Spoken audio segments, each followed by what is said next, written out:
Piensa Humano Podcast. Hola, bienvenidos a un nuevo capítulo de Piensa Humano. Hoy día estamos con el privilegio de la compañía de un gran médico que es muy conocido aquí en España por su calidad profesional, pero sobre todo por su calidad humana. Y muy conocido en redes porque es entrevistado con frecuencia por su posición dentro de la medicina, muy querido por sus pacientes y hoy lo hemos invitado para hablar de él, de conocer un poquito más sobre él, sobre su historia, qué lo llevó a reflexionar en el ámbito de la salud y de su trabajo. Bienvenido, Enrique Costa, a este programa. Gracias por acceder a esta entrevista, a esta conversación. Y bueno, aprovecho de agradecerte también todo lo que ha hecho por nosotros, sin que tú lo sepas, ¿no? Todo lo que nos ha enseñado. Bueno, no sé qué. Muchas gracias, es un placer estar con vosotros, contigo y en tu programa. Y nada, vamos a charlar tranquilamente y vamos a ver qué podemos explicar. ¿Qué más podemos aprender de ti, no? Bien. Bueno, primero me gustaría que nos contaras por qué elegiste ser médico, qué te llevó a elegir ese camino, ¿no? Y después que nos cuente un poco qué te llevó a desviarte un poquito del camino, me imagino, de lo que tú habías aprendido. Pues la idea de ser médico me viene pues de bien jovencito, es decir, de mi época de estudiante, de bachiller. De alguna forma, en aquellos primeros años de adolescente, pues me cautivó el estudio de la naturaleza, la biología, etcétera. Y luego, cuando ya decidí dentro del mundo de la naturaleza el estudio del ser humano, de la persona, pues ya quedé totalmente prendado de la maravillosa estructura del cuerpo humano. Y aquello me motivó hasta tal punto que recuerdo que cuando terminamos el bachiller ya se nos planteó la opción de qué carrera teníamos que escoger para ir al preuniversitario y para ya meternos en la universidad. Y muchos de mis compañeros que habían estudiado el bachiller de ciencias, pues escogieron 2 o 3 opciones por si fallaba una, tomar la otra y tal. Y yo estaba como tan enamoradito de la medicina, antes incluso de conocerla, que opté solamente por medicina. Afortunadamente me aceptaron a la primera, digamos, y empecé a estudiar medicina. Y la verdad es que cuanto más estudiaba medicina, más me gustaba la medicina. De tal forma que he llegado a la conclusión, no ahora, sino desde ya hace muchos años, que yo fui, soy y seré un médico por vocación. Sí. Me encanta la medicina, me ha gustado siempre la medicina. Pero no solo en lo teórico, sino también Claro, atender pacientes. iba a decir precisamente que una vez estudiada la teoría, ya me gustó más incluso la práctica, el poder ayudar al personal, el ver que podías quitar dolores, quitar enfermedades, solucionar problemas físicos y psicológicos. Y aquello, digamos, me convenció, me enamoró desde los primeros años de estudiante y luego de médico práctico. ¿Y tu especialidad cuál es? Pues ahí, al terminar la carrera, se me volvió a presentar otro dilema, porque me dijeron los superiores, los organizadores, los que dirigían un poco todo el tema de la salud en España, que debía, como todos los demás, escoger una especialidad. Y ahí a toda la gente que verdaderamente nos gusta la medicina, pues tenemos un problema, porque Claro. una especialidad, pero bueno, ¿Cómo divide al ser humano, no? claro, y si a mí me gusta todo lo que he estudiado, me gustan las enfermedades ginecológicas, las enfermedades de la piel, el sistema nervioso, etcétera. Ahora tengo que elegir una. Y aquello me supuso un problema de elección, ¿no? Finalmente elegí la especialidad menos especialista. O sea, la que se llama medicina interna, que es la Sí. medicina general, y eso porque medicina interna, yo soy internista, entonces eso me ha permitido tratar todo tipo de enfermedades y ser lo que he sido toda mi vida, que es un médico de familia. Y los médicos de familia somos internistas, es decir, especialistas en medicina general, ¿eh? Y eso pues me ha permitido hacer la medicina que yo siempre he querido hacer, que es tratar todo lo que pueda tratar. O sea, de manera integral al paciente, ¿no? Claro, O sea, me llamó la atención, hace poquito, antes de comenzar, te llamó un paciente y tú, muy tranquilo, bueno, y le volviste a explicar lo que le estaba pasando, tienes que hacer lo que ya te indiqué, con calma, ¿no? Y eso me lleva a pensar un poco en la germánica, la importancia de la confianza en el médico y la confianza en los procesos. ¿Por qué crees tú? Porque hace un momento dijiste que te fascinó el hecho de poder curar, de poder aliviar. ¿Por qué crees tú que se produce realmente esa curación? bueno, la ¿Cuál cura, es me refiero a que cuál es la importancia de tu rol ahí? bueno, pues los médicos en general somos un poco como los jardineros o como los agricultores. Es decir, la planta crece por sí misma, ella se defiende de sus enfermedades, ¿eh?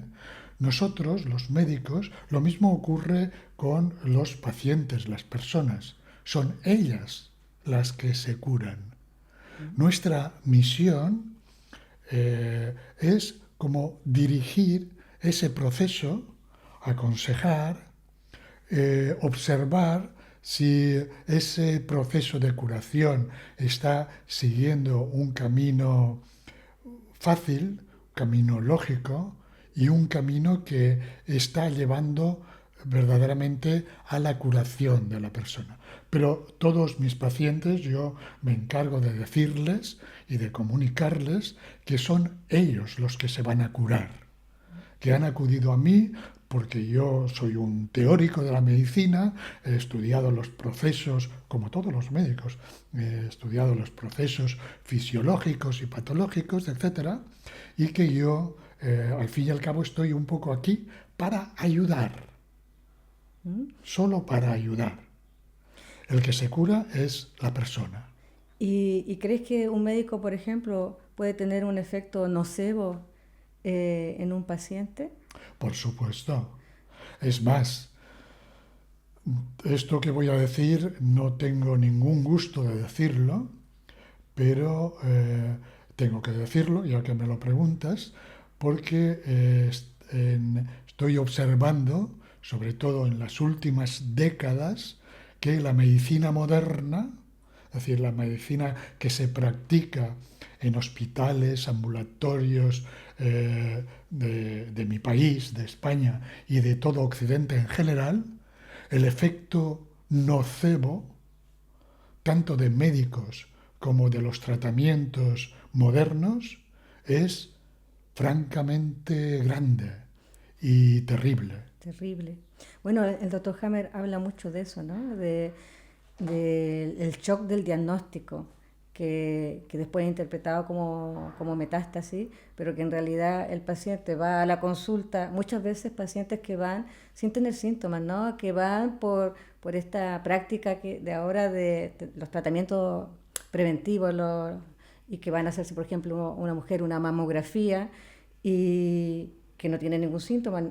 Y de repente le dicen que tiene un tumor y le dicen que es maligno y ya entra en un pánico, ¿cierto? Y eso no solo agrava lo que tenía previamente, sino que se agrega, por ejemplo, él habla mucho del cáncer de pulmón que tiene que ver con miedo a morir, ¿ya? Y, y lo que tú dices, claro, tú eres un médico, voy a usar la palabra antiguo, ¿no? Antiguo, con Me- otra formación muy distinta. Casi medieval. Soy, ¿En qué año te titulaste tú? ¿eh? Tu Mi- título de médico lo obtuviste ahí. en el 79, Ya. en el 80, ¿Y podríamos cuándo fue decir. ese cambio? Porque, por ejemplo, mi hija tiene 26 años y cuando yo la llevaba a un médico, un pediatra, que era un encanto, había filas, era un poco como tú, ¿no? Que se tomaba el tiempo con el paciente y ella tenía 2 años y el médico jubiló. Y para mí fue un derrumbe porque todos los médicos jóvenes que yo veía, lo único que hacían era pesarla, medirla y verle, no sé, la garganta, pero no sentía esa seguridad de que el médico iba a estar más de 10 minutos conmigo explicándome cómo podía yo ayudar a mi hija. Eh, Me imagino que a eso te refieres también con la medicina que se practica hoy en día, que el paciente es como un número, ¿no? Sí, sí, bueno, y yo en el último libro que he escrito, que se titula Iatrogenia, la medicina de la bestia, y que tú conoces, ¿no? Pues precisamente describo a la medicina moderna como le doy el nombre de medicina industrial, puesto que Es una efectivamente industria de la enfermedad. es una industria, se trabaja industrialmente y como toda industria, pues lo importante es la velocidad, el ver a muchos enfermos en poco La tiempo, productividad. la productividad, el dinero, el comercio, el negocio, etcétera, etcétera.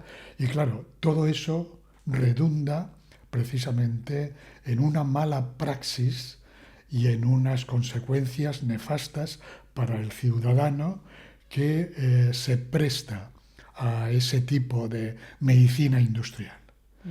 Y como nos ha llevado ahí lo que me has preguntado sobre el efecto nocebo, efectivamente tú mismo me has comentado el hecho de que Hammer ya decía o describía ese efecto nocebo, sobre todo en los temas de cáncer, pero ese efecto nocebo es general, no solamente en los casos de cáncer.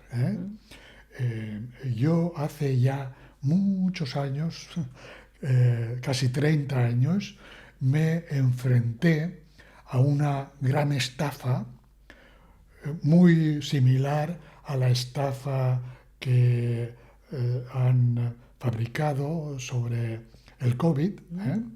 Fue la estafa del SIDA. ¿Eh? Ah, claro.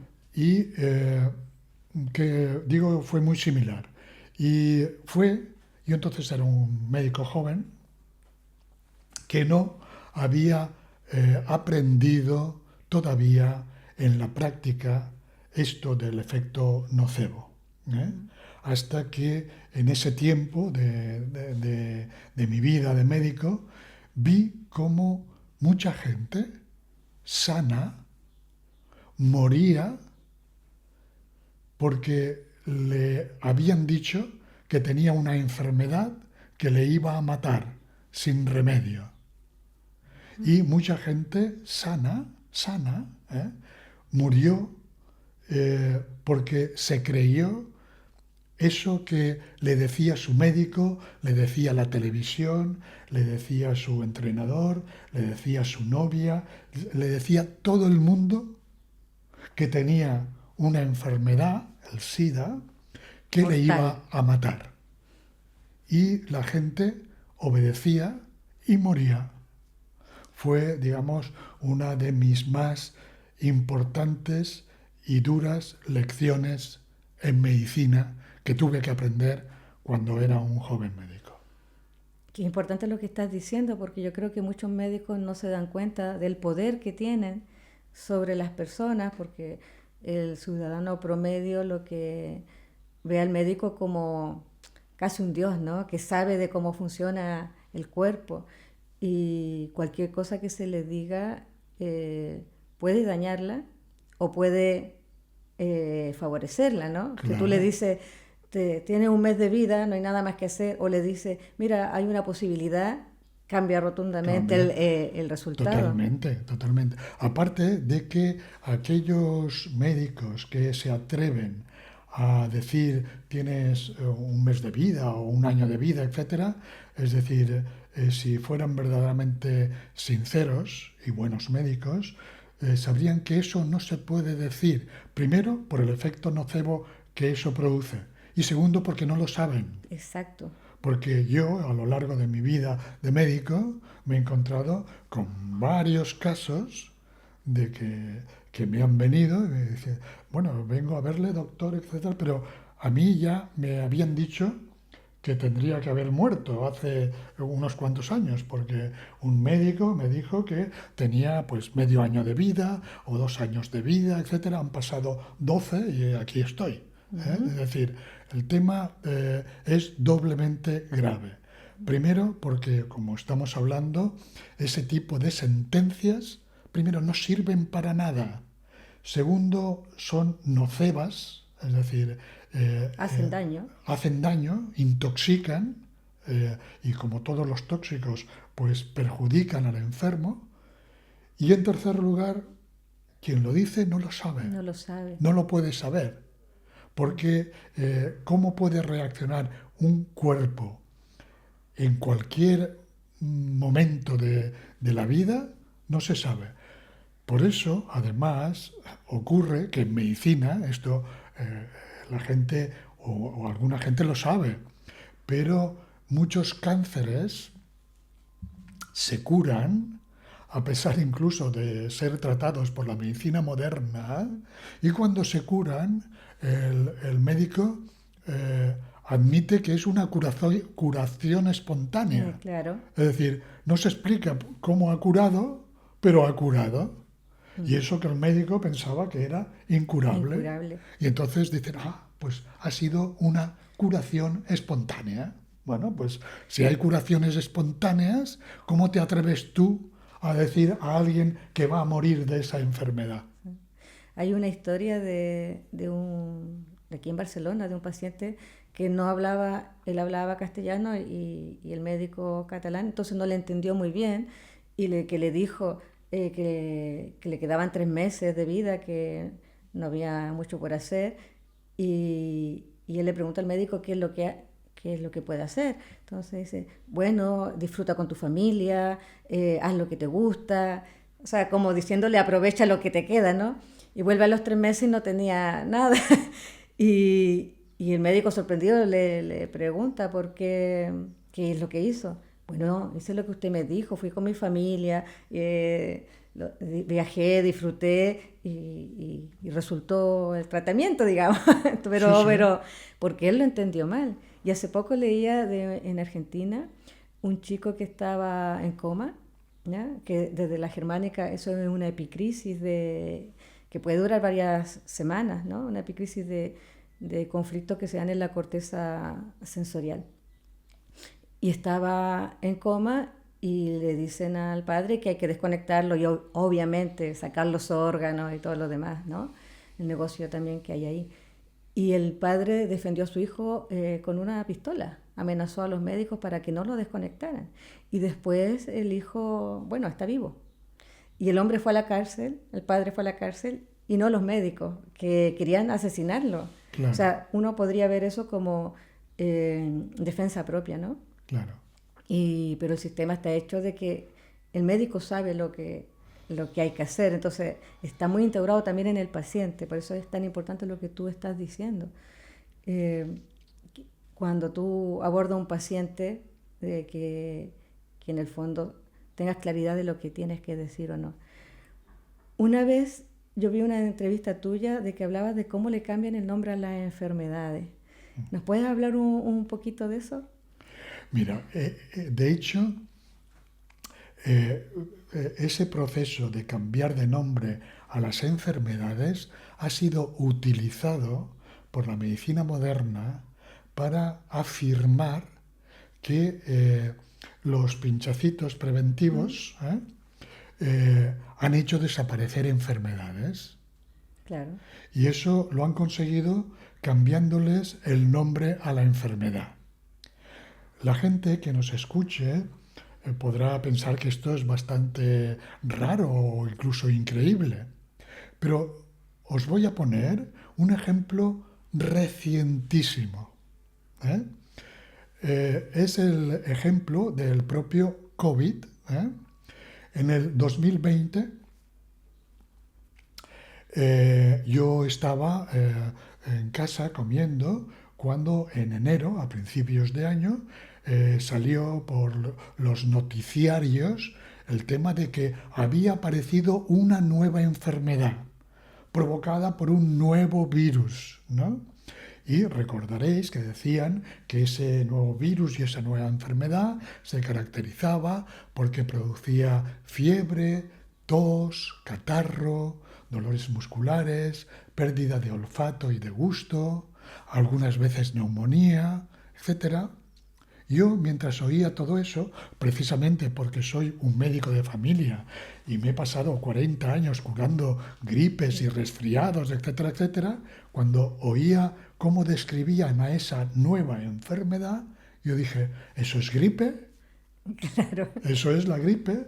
Y estamos en enero, aquí en invierno. En invierno, y claro, o sea, eso que están diciendo es la gripe. Era tanto la gripe. O sea, yo vi enseguida que estaban secuestrando la sintomatología de la gripe para crear una nueva enfermedad, que era el COVID-19. Y le quitaron tanto la sintomatología a la gripe que la gripe desapareció. Sí, ese año no hubo ninguna enfermedad No de hubo gripe. ningún caso de gripe. Y si entráis en internet y veis los años anteriores, por ejemplo, en España, veréis que en España todos los años, en esa época, había de 600.000 a 800.000 casos de gripe. Todos los años. Este año, por ejemplo, la gripe ha colapsado los hospitales. Pero claro, como ya no hay COVID, pues ahora es gripe otra vez. Pero ese año la gripe desapareció en España. 0 casos, de 600.000 a 800.000. Todos los años, ese año 0. ¿Qué pasó? ¿Había desaparecido la gripe? No, le habían cambiado de nombre, le llamaron COVID-19. Y la gripe desapareció. Bueno, pues eso mismo ha pasado con muchas enfermedades históricas. Por ejemplo, se tiene por desaparecida la difteria en Europa y en España y en el mundo occidental. Solo que la difteria sigue ahí. Lo que pasa es que ahora se llama amigdalitis aguda o anginas, pero es la misma enfermedad que en los años 40 del siglo pasado se llamaba difteria. Le cambiaron de nombre precisamente cuando introdujeron las vacunas contra la difteria. Desaparece. Y desaparece la difteria. Lo mismo ocurre con la tosferina. En los años 40 y 50 y 30 del siglo pasado habían epidemias de tosferina. Introdujeron la vacuna y le cambiaron el nombre. Ahora se llama bronquiolitis, ¿sabes? Sí. Y entonces ha desaparecido la tosferina. Claro. Es una cuestión de léxico para introducir los pinchacitos y para que los contertulios de las televisiones que saben mucho, saben de todo, todos estos que salen a opinar en las televisiones, digan que los pinchacitos han hecho desaparecer multitud de enfermedades, pero no ha desaparecido nunca ninguna enfermedad de las de siempre. Les han cambiado el nombre y entonces parece como si hubieran desaparecido, igual que desapareció la gripe en Occidente y en España el año 2020, 2021 y el 2022. Por cierto, que cuando desapareció el COVID, desapareció porque gripalizaron el COVID. ¿Qué quiere decir que gripalizaron el COVID? Que volvieron a llamarle con su nombre apropiado, que era la gripe. Y entonces ahora volvemos a tener gripe y el COVID ha desaparecido. Es como aparecen y desaparecen las enfermedades en este sistema médico tan avanzado que tenemos. Sí. Y aparecen nuevas enfermedades también. Me acuerdo que en ese tiempo apareció en Chile el MACNE, que era el acné producto de la mascarilla, del uso de la mascarilla. Ah, sí, sí, sí. Pero eso se basa en la idea de que la causa de la enfermedad es algo externo, ¿cierto? Un microbio. Pero si uno se da cuenta que la enfermedad, no puede haber más enfermedades ni menos enfermedades porque no hemos cambiado la cantidad de órganos ni tejidos de nuestro cuerpo. Y si es un proceso interno, vamos a tener una patología, no sé, del hígado, va a ser siempre la misma, aunque le vayan, o sea, no tiene otra forma, digamos, de funcionar ese órgano, ¿no? Claro. ¿Me explico? O de la piel o de lo que sea, va a tener siempre la misma forma de comportarse. Claro. Entonces, como le ponen que el causante está el virus u otro, es que hay supuestamente más enfermedades. Delante estaba hablando de que te maravillaste con el cuerpo humano a medida que iba conociéndolo, ¿no? Hay dos preguntas que te quiero hacer, o más bien una observación, que me gustó el hecho de que nos dijera el cuerpo es una máquina, porque muchas veces se usa esa frase, y quiero saber si estás de acuerdo con esa frase. Y lo otro bueno, respóndeme esa primero que la otra se me olvidó. Bueno, pues digamos que el decir que el cuerpo es una máquina es reducirla un poco a la teoría mecanicista, ¿no?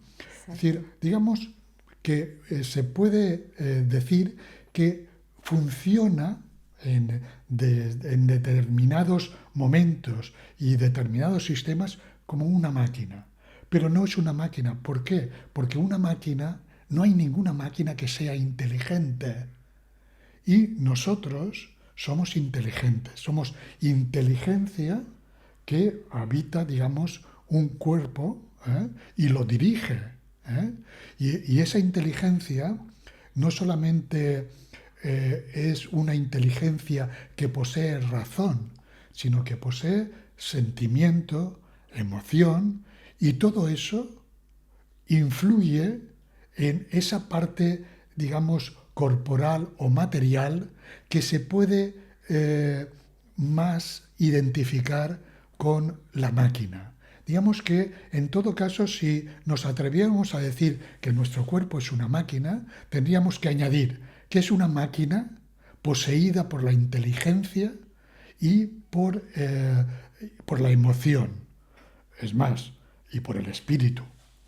Entonces, no es una máquina como pueda ser un ordenador, sino que si es una máquina inteligente, con vida, es decir, mucho más que una máquina. En el caso de querer presentar nuestro cuerpo como una máquina más o menos perfecta. Bien, es posible que, digamos, el riñón, los procesos de filtración de electrolitos, de agua, de urea, etcétera, etcétera, funcione como un filtro, digamos, mecánico. Solo que ese filtro mecánico, que es nuestro riñón, además es influido por nuestra razón, por nuestro sentimiento y por nuestra inteligencia y por conforme concebimos y sentimos la vida. Claro, entonces ya decir que es una máquina es decir muy poco. Muy poco, exacto. Es que se usa la frase como es una máquina perfecta, como queriendo decir que algo mucho mejor de lo que somos, ¿no? Y la máquina se queda corta para mí. O sea, Claro, obviamente. describir el cuerpo como una máquina es como reducir el cuerpo a una parte ínfima de lo que es. Claro, porque nuestro cuerpo, nuestras células tienen conciencia, ¿no? Claro. Porque, por ejemplo, todo lo que tú estás describiendo, hay algunas cualidades que son humanas, como las emociones, o la hemos visto como humanas, pero las plantas también se enferman, Bueno, claro. ¿no? También. Y nuestras células participan de esa emocionalidad que tenemos. Es decir, cuando alguien tiene miedo, antes hablábamos del efecto nocebo. Cuando una mujer se aterroriza porque le acaban de decir que tiene un cáncer, se ha aterrorizado ella, digamos, su parte psíquica, y están aterrorizadas todas sus células. Exacto. Entonces, efectivamente, esa emoción embarga todo el ser de la persona. Por eso decimos que definirnos como una máquina es una definición muy pobre. Pobre. Por eso me gustó cuando presentaste de por qué te había gustado la biología, el cuerpo humano, que no usara esa frase tan cliché, ¿no? Que se usa mucho. Y yo la encuentro tan vacía, Claro. que refleja la desvalorización que tenemos como humanos, porque no sabemos lo que somos. Y ahí está, me acuerdo la otra pregunta que te quería hacer. ¿Por qué no le enseñan, crees tú, a la gente sobre su cuerpo? Porque solo el médico se supone que sabe lo que pasa en tu cuerpo. Y resulta que tú tienes un cuerpo donde puedes practicar, digamos, y conocerte. Yo creo que nos enseña sobre el funcionamiento del cuerpo. Y no solamente a la gente en general, que ya es un defecto grande, sino sobre todo porque, fíjate, esos médicos que en su actuación practican el nocebo, son médicos que creen que sus pacientes son máquinas.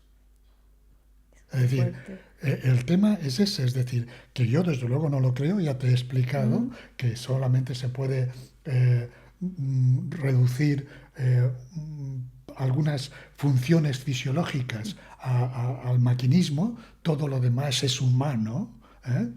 Sin embargo, esos médicos que cuando ven a una persona con un tumor le dicen: oh, tienes un tumor, te vas a morir, etcétera, porque lo he estudiado y tal, y este tumor se va a producir metástasis y tal, es porque ellos están convencidos de que somos máquinas y que tenemos que seguir unos parámetros mecanicistas, pero también te digo, para explicarlo todo, eso ocurre en muchos médicos porque la enseñanza de la medicina que nos dan en las facultades es una enseñanza mecanicista. Es decir, el mecanicismo, el ver la naturaleza como máquinas, el ver el universo como una máquina, es algo que se introdujo en la ciencia occidental a partir del siglo XVIII, la Ilustración, más o menos, y desde entonces muchos médicos son mecanicistas. Y efectivamente ellos creen que somos máquinas y que si nos inyectan determinado producto industrial, vamos a responder de determinada manera, porque la máquina responde como... Siempre igual, ¿no? Siempre igual. Aprieta el botón y siempre Claro. va a ser lo mismo. Y fíjate, para solucionar el que se tropiecen, que eso no es así, se introdujeron las estadísticas. Y por eso, al estudiar medicina en la actualidad, pues a la hora de describir cómo se responde, por ejemplo, a la adrenalina, pues a la inyección de adrenalina, por ejemplo, pues se dicen, en un 80% de casos se responde así. En otros casos no sabemos por qué no se responde así, ¿no? Es decir, y entonces, para seguir pensando que somos máquinas, pues se introduce la estadística y por eso todas las medicaciones que se dan, pues actúan porcentualmente. Pero cuando no actúan no se sabe, ¿eh? Por eso yo alguna vez en alguna charla de estas, en alguna entrevista, me han preguntado que si yo diseñara los estudios de medicina, ¿cómo los diseñaría, no? Por supuesto que no los diseñaría como están, ¿no? Es decir, habría parte, digamos, por supuesto, la anatomía, parte de la fisiología, es decir, de cómo es el cuerpo y cómo funciona, sería bastante parecido a lo actual. Pero en los estudios de medicina... La metodología sería diferente, ¿no? Por supuesto. Pero digo, como base, debería estudiarse filosofía, debería estudiarse psicología, debería estudiarse antropología. Porque estamos estudiando todo eso. Por cierto, si un médico verdaderamente se quiere formar, primero tiene que aprobar, digamos, la parte mecánica que le enseñan en la facultad. Y luego, o mientras tanto, o después, tiene que formarse en psicología, en filosofía, en moral, en moral. Es decir, en una serie de conocimientos que a la medicina actual, a la que se estudia en las facultades, les importa un bledo, porque ellos lo que quieren es que los médicos crean que somos máquinas y que necesitamos de piezas que la industria médica nos va a vender. Bueno, y por eso los protocolos, ¿no? Claro. ¿Qué opinas tú de los protocolos? Me imagino que no tienes tu protocolo para atender un paciente. En absoluto. Los protocolos vienen precisamente de esa concepción, de entender a las personas como máquinas y a los procesos que tienen se entienden como enfermedades y no se toman a los enfermos como enfermos individuales. Esto es totalmente novedoso en la historia de la medicina. Hasta el siglo XVIII, XIX y XX, es decir, los médicos no definían las enfermedades, sino que cada enfermo era una individualidad aparte. Porque, por cierto, entonces los médicos estudiaban que las personas somos distintas unas de otras. Ahora no.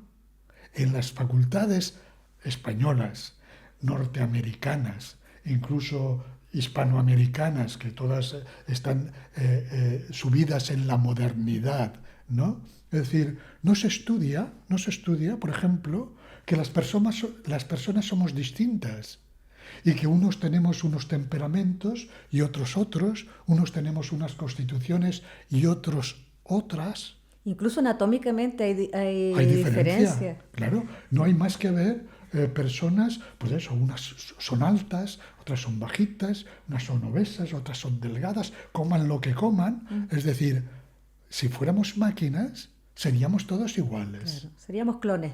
Claro, pero eso no se estudia para que el médico no se plantee que somos diferentes. Y eso es para servir a la industria médica, porque de esa manera se pueden prescribir medicamentos industrialmente. Si son diabéticos, a todos se les da la misma medicación. Incluso la atención médica que se usa ahora online. Claro. Sin ver al paciente, sin conversar con él, ya se le está mandando una receta. Una receta. Es más, actualmente yo hace tiempo que abandoné los hospitales y los ambulatorios de la medicina moderna, pero mis pacientes que me cuentan que ahora el médico que les visita en el ambulatorio, etcétera, es decir, ni les toca, ni les palpa, ni les ausculta. Están a la distancia que estás tú de mí, ¿eh? Y el médico está delante de un ordenador, le hace 2 o 3 preguntas, que las mete en el ordenador hace... Pues con las preguntas que le has hecho y las contestaciones necesita esto, esto y esto. Entonces el médico le da lo que le dice el ordenador.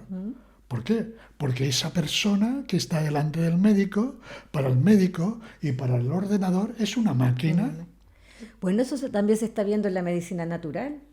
Nosotros estuvimos en una conferencia donde había una máquina que se supone que diagnosticaba y yo quedé aterrada, de hecho hice la observación y quedé aterrada porque decían, esto reemplaza, es magnífico, 100% certero. Hicieron una muestra ahí en el escenario. Bueno, les dio casi las mismas recomendaciones a las 2 mujeres que habían ahí y una estaba embarazada, o sea que no se podría recomendar, eran muy distintas. Sí, sí. Y a mí me sorprendió que en el mundo de la medicina natural se esté buscando eso, cuando la gracia de la medicina natural es la conexión, como decía Hammer, el acto sagrado de conectarse con otro para ayudarle, que es en el fondo la función Eso es del la médico. medicina. Eso es la medicina. Sí. El tema de los médicos naturales es que, digamos, la modernidad o la modernez, a mí me gusta llamarle modernez más que modernidad, es decir, impregna todos los ámbitos. Y hay efectivamente muchos médicos que se definen como médicos naturales o naturópatas y que están rodeados de aparatología y de eso, de ordenadores y de test y de cosas de estas. No, no. Por eso antes te decía que yo soy un médico casi medieval. Es decir, lo único que me diferencia de los médicos medievales es que sé interpretar un análisis clínico, que sé ver una radiografía, que utilizo el fonendoscopio o puedo interpretar un electrocardiograma, pero todo lo demás... Pero lo tienes que interpretar. Sí, sí. Y eso, o sea, es no sé, una imagen, una analítica, pero está el ser, ¿no? Claro, por eso te digo que yo soy médico medieval porque yo todavía toco a mis pacientes, les meto la mano, les aprieto, les veo la lengua, les ausculto, les huelo, es decir, el médico tiene que contar y por supuesto les escucho. Es decir, lo más importante de un médico es, cuéntame, ¿qué te pasa? Cuéntamelo, como tú lo sientes, desde cuándo y hasta dónde lo sientes, cómo lo vives. Eso es importantísimo. Por eso yo mm, hago y recomiendo a los médicos que quieran hacer buena medicina que hagan medicina artesana. Es decir, Qué buen concepto. sin No lo había presa, escuchado. sin prisa. Siéntate y cuéntame qué te pasa. Y si es una hora, una hora. Y si son hora y media, hora y media. Después que me lo cuentes tú, cómo lo sientes, desde cuándo, cómo lo vives, qué es lo que te asusta, qué es lo que... Después de que me lo cuentes todo, yo te voy a tocar y te voy a explorar y te voy a mirar los ojos, te voy a mirar la boca, pero primero cuéntame todo. Qué importante eso, porque, por ejemplo, en estas atenciones de 10, 15 minutos, a veces el médico va y toca, pero tú no lo conoces, tú no tienes todavía la intimidad, como incluso puede generar... o sea, yo he conocido historias, por ejemplo, de una mujer que se fue a hacer un examen ginecológico y en un hospital público y dice que miraron su vagina 9 estudiantes. ¿Ya? O Sí, sea, sí. para ella fue una violación, Sí, sí, ¿no? fíjate. Y cuando lo recuerda, llora o sea, se viene la lágrima a los ojos todavía. Sí, sí. Y eso es algo que lo he escuchado muchas veces, yo he escuchado muchas historias de iatrogenia. Y digo, ¿cómo la desconexión que tiene que haber en el estudiante para no tratar con delicadeza, ¿cierto? A otra persona. Claro, claro.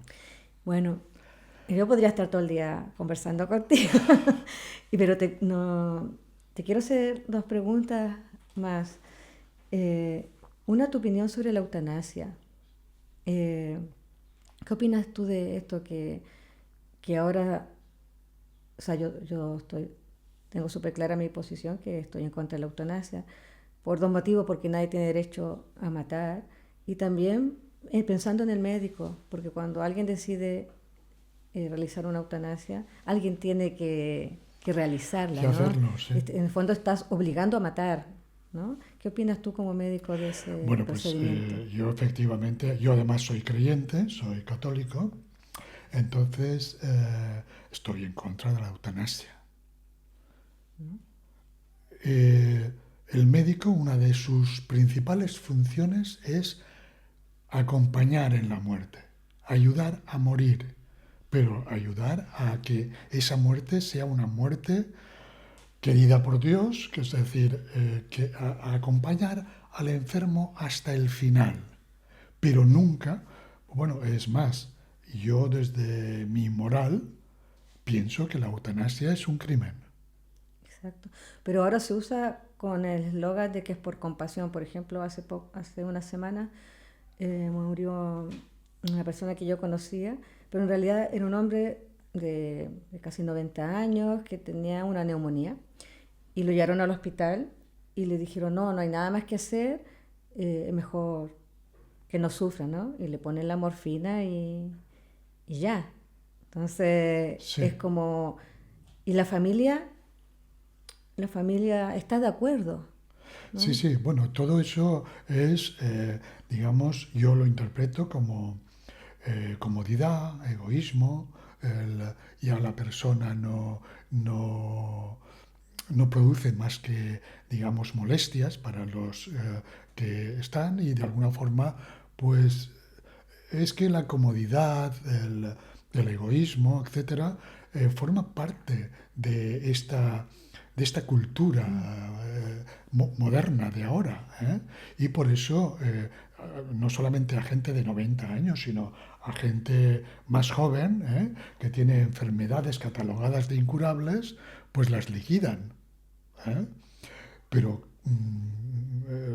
mi opinión, me preguntas mi opinión, es que yo no lo haría jamás. Me parece un crimen. Y además, morir, si es una persona como esta que me describes, una persona de 90 años que tiene una neumonía, pues se le acompaña hasta que de una forma natural muera. ¿Para qué vas a acelerar el proceso? Si es una persona con una neumonía grave terminal, pues simplemente es estar a su lado hasta que esa enfermedad, esa enfermedad terminal, termine apaciblemente con la persona. Y si ese término de vida se acompaña de dolor, yo ahí, naturalmente, sí que estoy de acuerdo en los cuidados paliativos, en ponerle un calmante, ¿eh? Darle un calmante, tiene, no sé, un dolor neurálgico fuerte. Bien, no pasa nada, yo te doy un calmante que te calme. ¿Eh? Y continúo estando a tu lado, ¿eh? Hasta que te calme el dolor y si en esa calma de dolor, en ese tránsito final, pues mueres mientras yo te calmo el dolor, pues es que ha llegado tu hora. Es decir, pero para nada voy a inducir tu muerte. No ¿Sabes? se respetan en el fondo los procesos que son naturales, porque el Claro, parto, el nacimiento está muy intervenido también, y la tremendo. muerte, como que y para mí todos los procesos biológicos tienen su tiempo, ¿no? O sea, nadie siembra hoy día y cosecha mañana. Claro, O sea, el agricultor lo entiende muy bien que hay que esperar los tiempos, pero En medicina parece que siempre tiene que ser rápido, mientras antes Sí, termine medicina industrial. medicina industrial. Es todo, es que está ocupando una cama, es que aquí ya no hay nada que Los hacer. recursos son limitados, Exacto, y hay que limitar, hay que salir pronto y facturamos pronto y entra otro y es, se digamos, cambian las sábanas y ya. y ya está.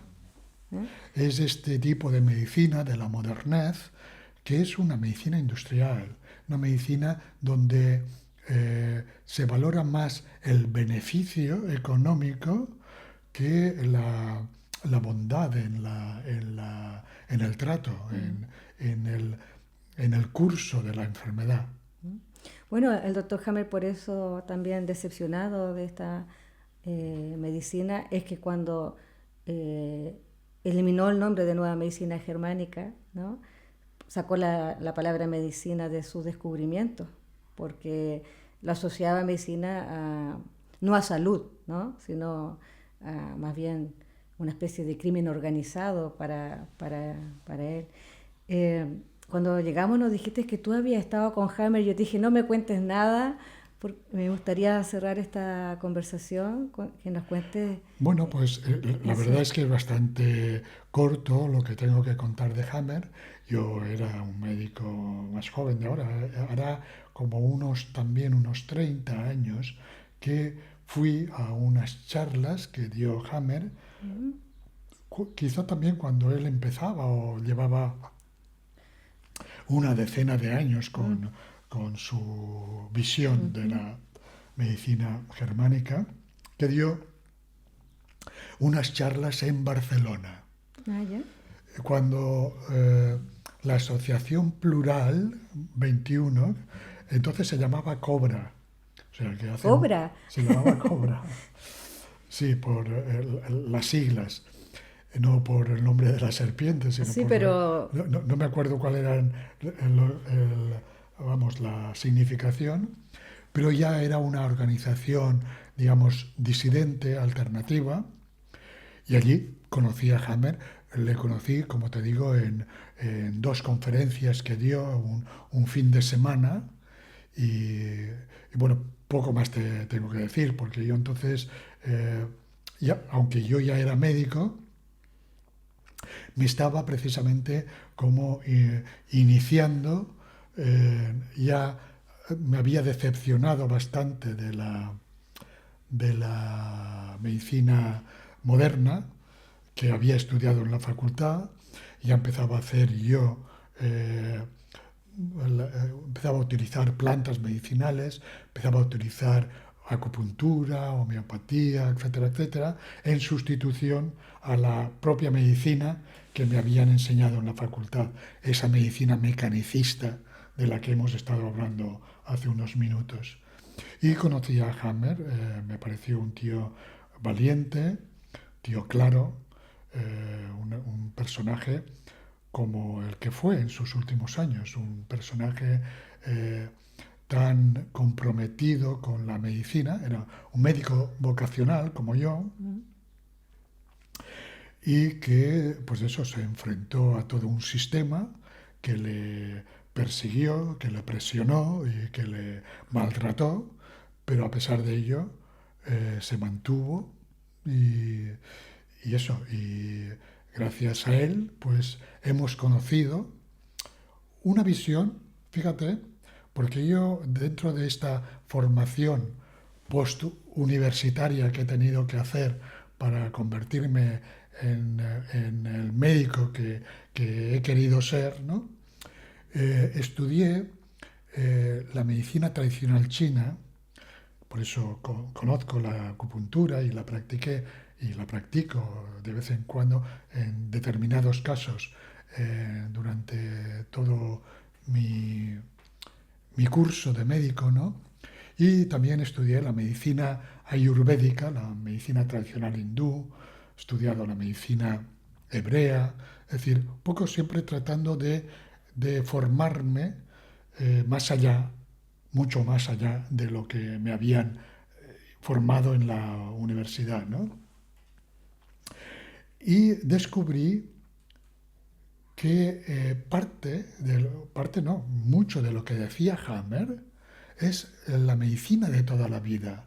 Porque al fin y al cabo lo que Hammer aporta a la medicina moderna, al fin y al cabo él también era un oncólogo moderno. No era oncólogo. ¿Eh? No era No oncólogo. era oncólogo. No, ¿No? él decía que la oncología no era una rama de la medicina. Ya, pero él había Era trabajado. internista igual que tú. Era internista. Vale, perfecto. Pues hasta en eso nos parecemos. Me alegro. Me alegro. Pues como descubrió Hammer y nos lo presentó, es decir, todas estas medicinas antiguas efectivamente ligaban mucho la patología, la enfermedad, con los conflictos emocionales. Pero esto es antiquísimo. ¿Eh?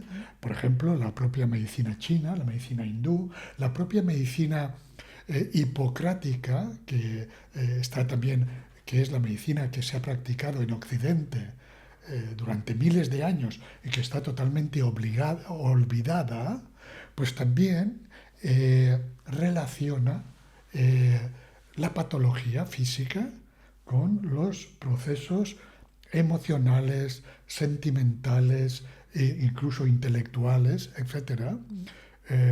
Es decir, une perfectamente la mente con el cuerpo, la patología mental, los conflictos mentales con los conflictos somáticos. Ahora, bueno, yo sé que tú no has profundizado en el estudio de la germánica. Claro, todas las medicinas antiguas hablaban del ser, justamente de lo que estábamos hablando antes, ¿no? De que cada individuo es único, por lo tanto no existen enfermedades, existen enfermos, ¿no? Y eso es lo que uno tiene que abordar. Pero Hammer lo que descubre es que son conflictos biológicos, no emocionales, no psicológicos, y eso es algo que a la mayoría de los médicos le cuesta, yo creo, porque tampoco se enseña tanta biología en medicina. Y un conflicto biológico que finalmente hace que se active un programa especial. Pero no habla de emociones, por eso dice que una planta se enferma porque tiene un conflicto biológico también, o un animal, o una ameba, cualquier ser vivo tiene conflictos biológicos. Y claro, está la idea de que la biología es como la materia, y él pone esto de que la biología, y habla de estas triadas, ¿no? Psique, cerebro y órganos. Y la psique es el alma. Sí. Él habla de alma. Y hay gente que le complica mucho eso. Me dice, no, porque eso es religión. No, tenemos un alma, lo que tú llamaste inteligencia hace un momento, ¿no? Claro. Que es lo que mueve, o la conciencia que llaman otros, que es lo que hace que tú te mueves, que hace que estemos conversando, que estemos pensando. Y lo que Hammer, yo creo que por eso cuesta tanto que llegue a los médicos y a la gente en general, es que es una medicina biológica 100%. No, él habla, no es una medicina cuerpo-mente, no es la mente la que enferma, sino que es el alma la que reacciona ante los conflictos biológicos.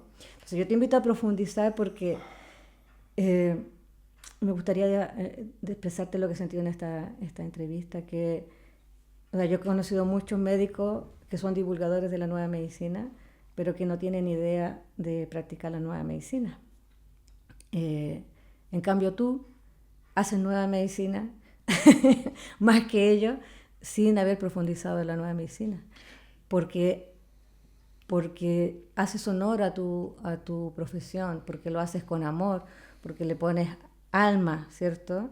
Y respetas al que ha ido a tu consulta, ha llegado a tu consulta a pedirte ayuda, que a veces a algunos médicos se le olvida eso, que ese paciente viene en sufrimiento, ¿no? Y viene a pedirte ayuda a ti porque cree que tú le puedes ayudar, y muchas veces hay como una distancia y no hay esa, lo que Jamie llamaba un acto sagrado que tiene que haber en la comunicación médico-paciente. Yo creo que todo eso de lo que tú has dicho refleja que tú tienes eso que se necesita para poder realmente ayudar a los pacientes, a pesar de no haber profundizado en el estudio de la germánica. Claro, claro. De hecho, antes acabas de hablar ahora de, pues eso, de que no son las emociones, sino que es un conflicto biológico. el tema es un tema de lenguaje. Y eso de alguna forma los antiguos como que lo tenían un poquito más claro. Porque fíjate, para Hipócrates, por ejemplo, 400 años antes de Jesucristo, la escuela mediterránea de Kos, etc., el hombre estaba compuesto de cuerpo, soma, y de psique, que es el alma. Alma. Porque el alma viene un poco, por esto te digo, es una cuestión de lenguaje. El alma no es espiritual. El alma forma parte de la biología, solo Exacto. que es una vibración más alta, no es una vibración material, sino está hecha de emociones, pensamiento, Experiencias, toda razón, información. memoria, etcétera, etcétera. Es decir, es todo un conjunto y eso, fíjate, eso los antiguos griegos lo incluían dentro de la física. De la física. No era espiritual el alma, era física. Por eso, por cierto, a los médicos hasta el siglo XVI se les llamaba físicos. Sí, sí. Se les llamaba físicos porque trabajaban el cuerpo y la psique, el alma. Las dos cosas a la vez, ¿no? Porque lo que es la consciencia, eso ya es espiritual. Eso está más allá del individuo. La conciencia o espíritu. Esto ya va más allá. Y por eso te digo que hay confusión en el lenguaje. Pero yo entiendo a Hammer al decir que es un conflicto biológico, en realidad es un conflicto físico, aunque nace en la emoción, en el recuerdo, en recuerdos no superados, en terrores, en miedos, en disgustos. Y en la percepción que tiene la persona Exacto. que varía, y por eso la gran diferencia entre un paciente y Claro, otro. claro. El paciente cuyo pensamiento es un pensamiento de curación, se cura. El que tiene un pensamiento de derrota, de enfermedad, enferma y puede incluso sucumbir a esa enfermedad. Es decir, y eso es un poco lo que creo que quería transmitir Hammer. Bueno, Hammer habla de que la enfermedad en el fondo es una oportunidad de la naturaleza, que la naturaleza le da al individuo para superar una Claro, situación. Entonces lo que tú estás diciendo de la actitud frente al proceso mismo claro. es fundamental. Sí, sí. Y, por cierto, esa también es la definición de enfermedad en el mundo clásico, tanto de Oriente como de Occidente. Es decir, la enfermedad es un proceso de curación, siempre. Es decir, cuando uno tiene vómitos, cuando uno tiene unas diarreas, cuando uno tiene una tos, cuando uno tiene una fiebre, es que su cuerpo se quiere curar. Y para eso desencadena todo ese proceso. Bueno, yo siempre doy el ejemplo de la persona que se quema, porque todos lo entienden, ¿no? Tú te quemas y se inflama, te duele, pero sabemos que eso está así porque se está curando. Y es Claro. cosa de esperar Sí, a sí. que se Por recupere. eso decíamos al principio de la entrevista, que es lo que yo creo, que el médico no cura, se cura el enfermo. El médico, los médicos estamos ahí como mirando el proceso y diciendo, bueno, pues ponte así, ponte allá, que facilitarás el proceso. Tómate esto, pero no porque esto te va a curar, sino porque esto va a facilitar tu curación. Esto te ayudará El en tu... alivio.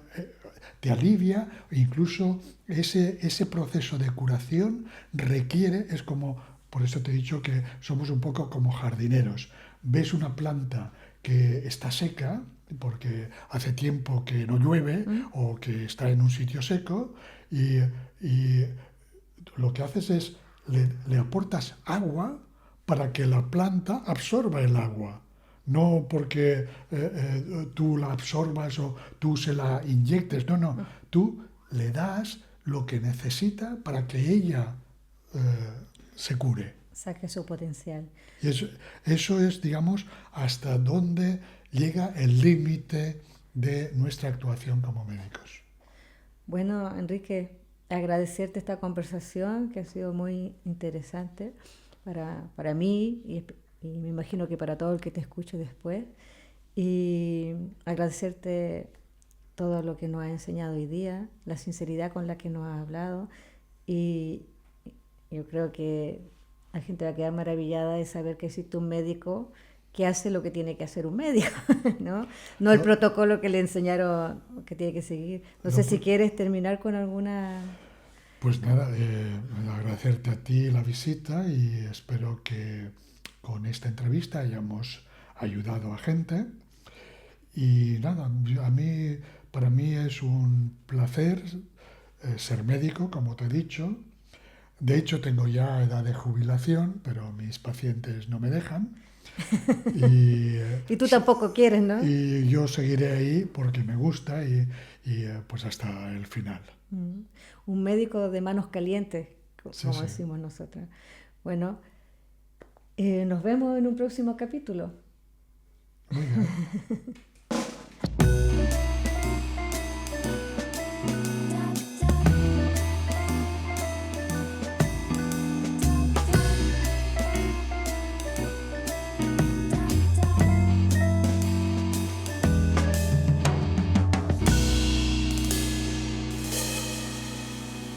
Piensa Humano Podcast.